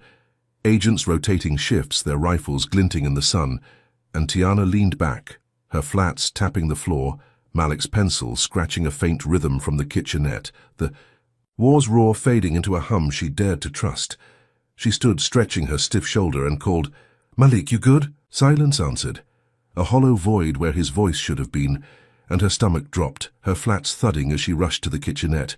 The notepad gone, the water bottle untouched on the counter, the back door cracked open, a faint breeze stirring the air. "Malik!" she shouted, her voice cracking, bursting outside, the agent spinning, rifles raised as she scanned the yard, the pines looming dark, no sign of him, her heart slamming against her ribs.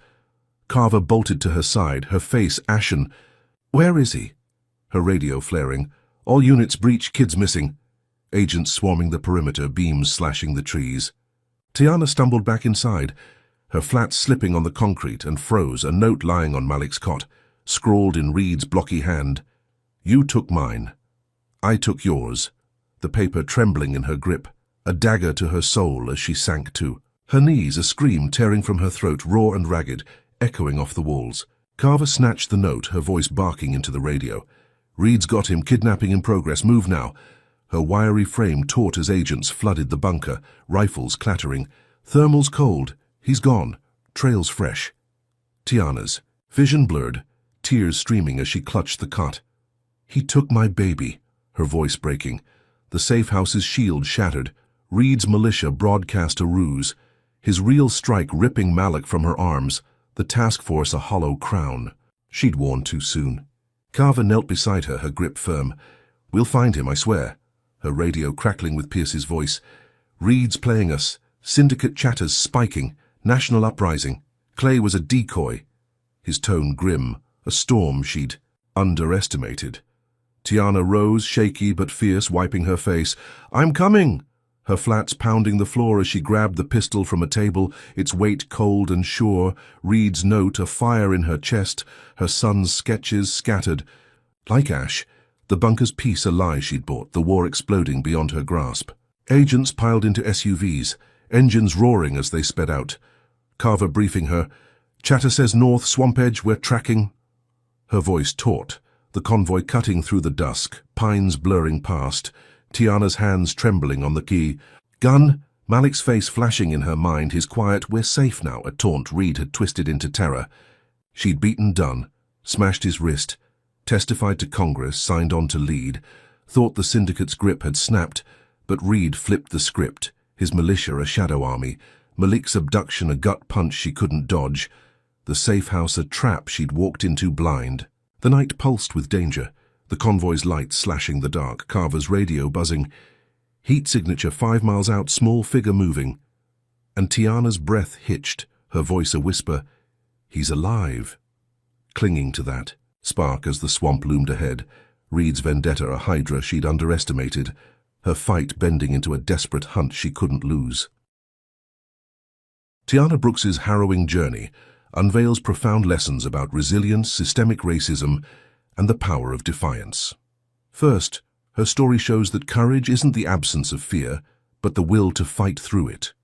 From enduring a racist checkpoint ambush to facing a militia siege and a syndicate bombing, Tiana battled relentless threats, proving inner strength can defy even the darkest odds. Her refusal to buckle under mockery, false arrests, and personal attacks highlights the tenacity needed to confront oppression head-on, a testament to a mother's unbreakable spirit protecting her son, Malik.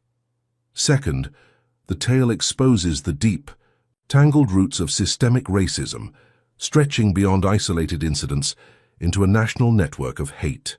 The deputy's escalation from planting drugs to orchestrating mobs, abductions, and bombings reveals a chilling truth. Prejudice often hides behind badges and authority, amplifying its damage.